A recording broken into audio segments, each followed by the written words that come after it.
Hello friends, this is BS academy classes presented by Sandeep. इस video में हम CBSE UGC NET का एक पेपर और सॉल्व करेंगे और इसके अंदर हम उन क्वेश्चन को बहुत डिटेल में देखेंगे क्योंकि हो सकता है वो क्वेश्चन एग्जाम में आपके साथ रिपीट भी हो जाए, बट जो उसके जो कॉन्सेप्ट है उस पर आपके जो क्वेश्चंस हैं वो जरूर आ सकते हैं। तो इस वीडियो में हम CBSE यूजीसी नेट का एक पेपर नंबर 1 का जो एक पार्ट है, जो कंप्यूटर साइंस का पार्ट है यानी ICT का जो पार्ट है, इंफॉर्मेशन कम्युनिकेशन टेक्नोलॉजी, उसको सॉल्व करेंगे। तो जो स्टूडेंट्स मेरा वीडियो पहली बार देख रहे हैं तो मैं आपको इंट्रोड्यूस कर दूं। मेरा नाम संदीप है और मैंने एमटेक किया कंप्यूटर साइंस में। उसके बाद मैं एज अ सॉफ्टवेयर इंजीनियर मैंने वर्क किया और मैं CSIR exam as a JRF qualify कर चुका हूँ इंजीनियरिंग साइंस में। अब ये एग्जाम इंजीनियरिंग साइंस में नहीं होता है, बाकी की 5 जो ब्रांच है उसमें होता है, बट राइट नाउ CSIR ने पिछले 2 साल से इसको बंद कर दिया है और मैं CBSE यूजीसी नेट का JRF भी क्वालिफाइड कर चुका हूँ 3 टाइम्स और right now I am working as a research scientist. और मैं पिछले चार साल से यूजीसी नेट के लिए स्टूडेंट्स को एग्जाम के लिए प्रिपरेशन कराता हुआ आ रहा हूँ और साथ में गवर्नमेंट जॉब्स के लिए भी प्रिपेयर करा रहा हूँ। नाउ इस क्वेश्चन पेपर में हम इस वीडियो में हम पेपर नंबर 1 को सॉल्व करेंगे और ये पेपर दिसंबर 2010 में आया था। हो सकता है स्टूडेंट्स कहें कि दिसंबर 2010 के जो क्वेश्चंस हैं उन्हें करने से क्या फायदा, बट एक्चुअली में जो एक क्वेश्चन है आपके लिए एग्जाम पॉइंट ऑफ व्यू से और आपकी प्रिपरेशन के पॉइंट ऑफ व्यू से बहुत इंपॉर्टेंट है क्योंकि CBSE यूजीसी नेट के अंदर जो क्वेश्चंस हैं वो रिपीट होते रहते हैं। तो स्टूडेंट्स प्लीज इस वीडियो को जरा थोड़ा ध्यान से देखें क्योंकि जो उसमें कॉन्सेप्ट जो यूज हम कर रहे हैं, जो इनका क्वेश्चन है वो जरूर आपके फ्यूचर के वीडियो में आ सकता है, फ्यूचर के क्वेश्चंस में आ सकता है। तो इसमें हम इंफॉर्मेशन कम्युनिकेशन टेक्नोलॉजी यानी ICT के पार्ट को सॉल्व करेंगे। Now question number 1, which one of the following is not an inter service provider. Internet service provider कौन सा इनमें से नहीं है? तो सबसे पहले आपके सामने क्वेश्चन तैयार हो गया कि ISP की फुल फॉर्म क्या होती है। ISP यानी ISP is internet service provider. ठीक है, ठीक है स्टूडेंट्स। नाउ अब इन चार में से कौन सा ऐसा विभाग है भारत सरकार का या कंपनी है भारत सरकार की, इंडिया, क्योंकि सारी की सारी जितनी भी है गवर्नमेंट कंपनी है, तो इनमें से कौन सी एक को छोड़कर जो इसका आंसर नहीं है, तो इनमें से कौन सा है जो इंटरनेट सर्विस प्रोवाइडर नहीं है? तो MTNL, BSNL, ERNet इंडिया और इन्फोटेक इंडिया लिमिटेड। तो इन्फोटेक इंडिया लिमिटेड ये जो है ये कोई सर्विस प्रोवाइडर नहीं है, एक्चुअली में ये एक प्राइवेट कंपनी है। ठीक है स्टूडेंट्स, तो बाकी की जो 3 जो कंपनी है वो इंडियन गवर्नमेंट की कंपनी है, यानी इसमें इंडिया गवर्नमेंट जो गवर्नमेंट कंपनी गवर्नमेंट है उनका stakeholder more than 50%, that's why these all are governments company. तो MTNL, BSNL और ERNet इंडिया तीनों के तीनों आपकी इंटरनेट सर्विस प्रोवाइडर भी है। तो स्टूडेंट्स प्लीज इसको ध्यान में रख लें, यानी ISP अगर कोई पूछता है ISP प्रोवाइडर कहाँ है इंडिया में, तो MTNL, BSNL और आपका ERNet इंडिया ये तो है। साथ में इस समय तो मोबाइल की बहुत सी कंपनीज हैं जो इंटरनेट प्रोवाइड कर रही हैं। ठीक है स्टूडेंट्स, तो हम इसमें 2G, 3G, 4G और बाकी की जितनी भी हम जनरेशन है, मोबाइल जनरेशन है और कौन कौन से किस तरह के हमारे क्या कहते हैं नेट के कनेक्शंस होते हैं उनके बारे में फ्यूचर में देखेंगे। तो इसमें जो आंसर है आपका वो है infotech India limited. Now question number 2, the hexadecimal number system consists of the symbol, यानी हेक्साडेसिमल में कौन से सिंबल होते हैं? तो सबसे पहले ये जो क्वेश्चन है वो नंबर सिस्टम का है। ठीक है, number system, number system, number system को हम देखेंगे बाद में डिटेल में। तो पहली बात तो आती है कि नंबर सिस्टम कितने प्रकार का होता है, मैं लिख देता हूं आपके लिए। पहला तो होता है binary number system, binary number system. दूसरा होता है octal system, octal number system. तीसरा होता है hexadecimal, hexadecimal number system.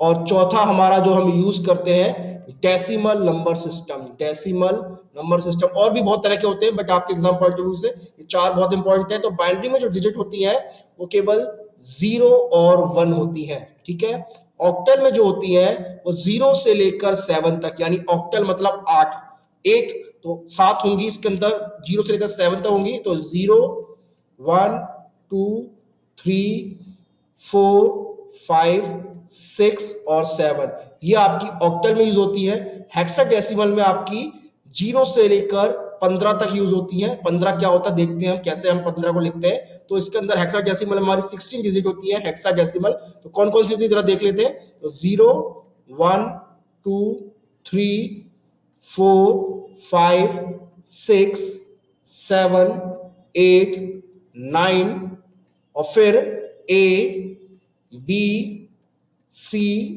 D E और F, यानी हमारे पास 16 डिजिट्स हो गई।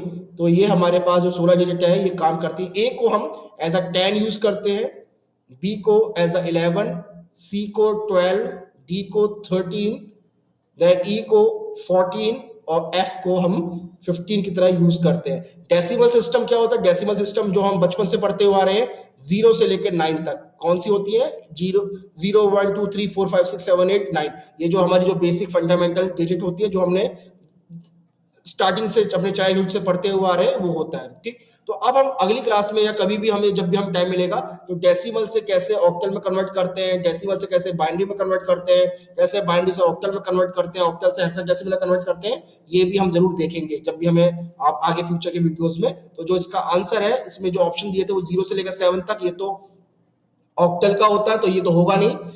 0 से लेकर 9 और A से लेकर F, definitely B is the correct answer, इसका B करेक्ट है। 0 से लेकर 7 और A से लेकर F, ये फिलहाल आपका कोई आंसर नहीं है, कोई ऑप्शन ही नहीं है इसमें, तो D ये भी गलत है, नन ऑफ दिस। तो आपके A C D गलत है, तो करेक्ट आंसर इज B, यानी 0 से लेकर 9 और A से लेकर F जो होते हैं वो हेक्साडेसिमल नंबर सिस्टम होता है। Next question, the binary equivalent of -50 base 10, ये बेस 10 जो होता है देखते हैं, इस 2s complement system is used, यानी इसमें से हमें -15 का 2s कॉम्प्लीमेंट सिस्टम निकालना है, क्या होता है? तो सबसे पहली बात आती है कि 10 क्या है। 10 मतलब ये डेसिमल सिस्टम है, इसको आपको बाइनरी में कन्वर्ट करना है, तो यानी इसमें पहली बात तो आपकी आती है कि आपको डेसिमल से बाइनरी में कन्वर्ट करना है। तो 15 का बाइनरी निकालें, और -15 है, याद रखिएगा -15 है। तो अगर हम 15 का बाइनरी निकालेंगे, तो स्टूडेंट्स आप इसको एज अ यूज कर सकते हैं, इसको आप 2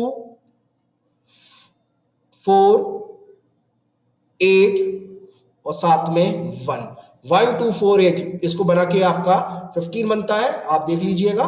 ठीक है, तो यानी हमारा जो 15 का जो बाइनरी होगा, आपको मैं फ्यूचर में बताऊंगा कैसे बाइनरी निकालते हैं। तो अभी फिलहाल के लिए 15 को अगर हम तोड़ेंगे तो 1 2 4 8, यानी 2 की पावर 0, 2 की पावर 0, 2 की पावर 1, 2 की पावर 2 और 2 की पावर 3। ठीक है स्टूडेंट, तो इसको रिवर्स कर दीजिएगा आप, तो यानी इस तरह को हम लिखेंगे तो 1 1 1 और 1, ये 15 का बाइनरी होता है। बट जो हमें ऑप्शन में दिए रखे हैं उसमें 8 डिजिट है, याद रखिएगा 8 डिजिट है। तो देखिए हमारे पास माइनस साइन है, तो आप जब एक बाइट में जब बिट्स को भरते हैं, तो स्टार्टिंग की डिपेंड करता है कि हमारा साइन बिट क्या होता है। साइन और नंबर बिट जो 2 बिट होते हैं, तो इसके अंदर जो साइन बिट है वो हमारी हो गई 1 1 1 1, ये फिक्स है, ये इसमें कोई चेंज नहीं आएगा, यानी जो स्टार्टिंग में 1 1 आएगा और इसके बाद जो स्टार्ट होगी ये हमारी नंबर बिट होगी। तो नंबर बिट क्या होगी हम देखते हैं, तो 1 1 1 ये हमारी ये साइन बिट है। प्लीज स्टूडेंट्स इसको कंफ्यूज ना हो जाए, ये 1 1 1 और ये 1 1, जो ये वाला 1 1 है ये डिफरेंट है, यानी ये वाला 1 और ये वाला 1 जो मैं 1 और 2 लिख देता हूं, तो ये वाला 1 जो है ये डिफरेंट है और ये वाला 1 जो है ये डिफरेंट है, ये आपकी साइन बिट है, साइन बिट है ये। ठीक है, वो क्या होता है हम आगे देखेंगे। तो 50 1 1 1 का जब हम वंस कॉम्प्लीमेंट निकालेंगे तो एकदम इसका रिवर्स हो जाएगा, 0 0 0 और 0। अब इसका 2s कॉम्प्लीमेंट निकालेंगे तो इसमें हम 1 जोड़ देंगे। थोड़ा नॉन टेक्निकल स्टूडेंट्स को थोड़ा टफ लग रहा होगा, मैं इसका जल्दी से डिटेल वीडियो जल्दी से निकालूंगा आपको कि कैसे वंस कॉम्प्लीमेंट और 2s कॉम्प्लीमेंट निकालते हैं।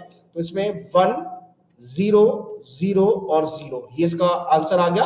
तो अब साइन बिट के साथ उसको जोड़ दीजिए, तो पहले आप साइन बिट लिखेंगे 1 1 1 1, उसके बाद आप अपनी नंबर की बिट यानी 0 0 0 1, यानी ये इसका आपका आंसर है। तो आप देख लीजिएगा, तो 1 1 1 3 4 1 लगा था, देन 3 0 एंड लास्ट में 1। अब इसमें जो आंसर है यानी ए इज द करेक्ट आंसर, आप देख सकते हैं, तो ए हमारा है वो करेक्ट आंसर है, यानी 1 1 1 0 0 0 1। ठीक है स्टूडेंट्स, बाकी जो तीनों के तीनों हैं ये गलत है। तो कैसे हमने देखा कि कैसे वंस कॉम्प्लीमेंट निकालते हैं और टूस कॉम्प्लीमेंट निकालते हैं। तो वंस कॉम्प्लीमेंट और टूस कॉम्प्लीमेंट में हमें एक बार फिर से मैं आपको बताता हूँ कि जो भी नंबर है उसका रिवर्स कर दीजिए। अगर 1 है 0, 0 है तो 1, तो आपका वंस कॉम्प्लीमेंट आ जाएगा। और वंस कॉम्प्लीमेंट अगर आप 1 को ऐड कर देंगे तो 2s कॉम्प्लीमेंट आ जाएगा। ठीक है स्टूडेंट्स, ये 1s और 2s। हम आगे के वीडियो में इसको देखेंगे कैसे इसको सॉल्व करते हैं। Now, next question, 1 GB is equals to 2 raised to power 30 bits, 2 raised to power 30 bytes, 2 raised to power 20 bits और 2 raised to power 20 bytes। ठीक है स्टूडेंट्स, तो क्या होता है, मैंने वीडियो में पहले भी बताया था, तो मैं फिर से लिख देता हूँ, जो स्टूडेंट जिनको ध्यान में नहीं है तो मैं लिख देता हूँ। तो KB MB, तो 1 KB is equals to 1 KB is equals to 2 raised to power 10 bytes। ठीक है, 1 MB is equals to 2 raised to power 20 bytes। 1 GB is equals to 2 raised to power 30 bytes and 1 TB is equals to 2 raised to power 40 bytes। ठीक है, now 2 raised to power 30 byte, देखिए A और B जो है, लोग केवल 2 के rest power 30 bits या बाइट्स लगा के इसको हो सकता है गलत कर दे, मतलब कोई सा भी लगा दे। आप ए अगर लगाओगे तो उसका आंसर गलत हो जाएगा, नहीं ए जो है ये गलत आंसर है, बट फिर भी स्टूडेंट्स लगा देते हैं, ये बाइट्स है ना कि बिट है। ठीक है, तो B is the correct answer. अगर इसको बिट में कन्वर्ट करोगे तो एक बाइट में क्या होता है, एक बाइट में हमारे 8 बिट होते हैं, तो यानी 2 की पावर 3 बिट्स हो गए, 2 रेस्ट पावर 3 बिट्स होते हैं। तो आप जब उसको कन्वर्ट करेंगे 2 रेस्ट पावर 30 बाइट्स में, तो वो आपका 2 रेस्ट पावर 32 बिट्स आ जाएगा, वो आपको हम आगे देखेंगे। ठीक है स्टूडेंट्स, तो इस तरह का हमारा जो होता है वो इस तरह से हम निकालते हैं। ठीक है, आगे हम देखेंगे। तो इसका जो आंसर है वो 2 रेस्ट पावर 30 बाइट्स है, यानी B is the correct answer. Next question, question number 5, the set of computer programs that manages hardware software of a computer is called, यानी जो कंप्यूटर के हार्डवेयर सॉफ्टवेयर को मैनेज करता है, यानी इनको ऑपरेट करता है, उसे क्या कहते हैं, कंपाइलर सिस्टम, ऑपरेशन सिस्टम या ऑपरेटिंग सिस्टम। तो पहली बात तो है, कंपाइलर सिस्टम जो होता है वो हाई लेवल लैंग्वेज को मशीन लैंग्वेज में कन्वर्ट करता है या फिर ऑब्जेक्ट कोड में कन्वर्ट करता है। कंपाइलर का काम क्या होता है, हाई लेवल लैंग्वेज को मशीन लैंग्वेज में कन्वर्ट करना।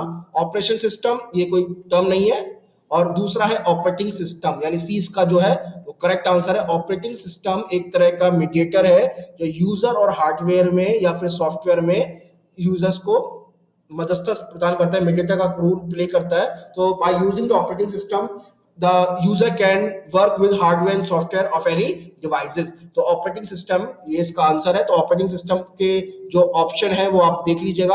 ऑपरेटिंग सिस्टम के जो ऑप्शंस होते हैं, जैसे कौन कौन सा ऑपरेटिंग सिस्टम है, जैसे window XP, window 10, window 7, window 8 या फिर लाइनक्स, यूनिक्स, उबंटू, और ये सारे के सारे जो है मैक, आईओएस जो है ऑपरेटिंग सिस्टम होते हैं। ठीक है, तो आगे के वीडियो में देखेंगे कौन कौन से ऑपरेटिंग सिस्टम और होते हैं।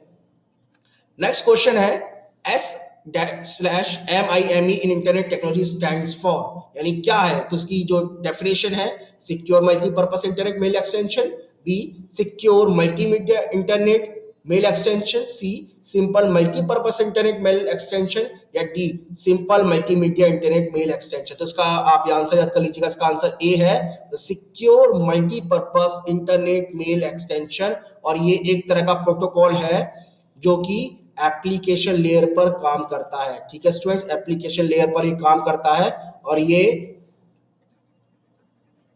इंटरनेट में वर्क करता है, इंटरनेट टेक्नोलॉजी में करता है, और ये भी मैं आपको बताता हूं ये आपके ईमेल में वर्क करता है।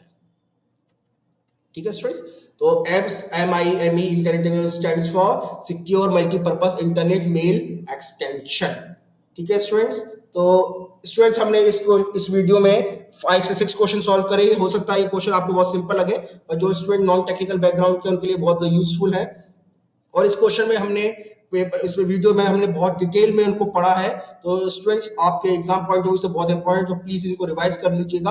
और आपका एग्जाम भी बहुत जल्दी आ रहा है, so please prepare for that. And last moment में इन क्वेश्चन पेपर्स को सॉल्व करना बहुत जरूरी है आप लोगों के लिए, सो दैट आप अपनी एक्यूरेसी को समझ सकें और कहाँ गलती कर रहे हैं बार बार उनको देख सकें। तो अगर फिर भी स्टूडेंट्स को कोई दिक्कत है या कोई परेशानी या फिर कोई वीडियो क्रिएट कराना on demand, so you can mail me at my email ID sandeep2006@gmail.com। ठीक है student, so please subscribe our channel channel for more videos. Thank you.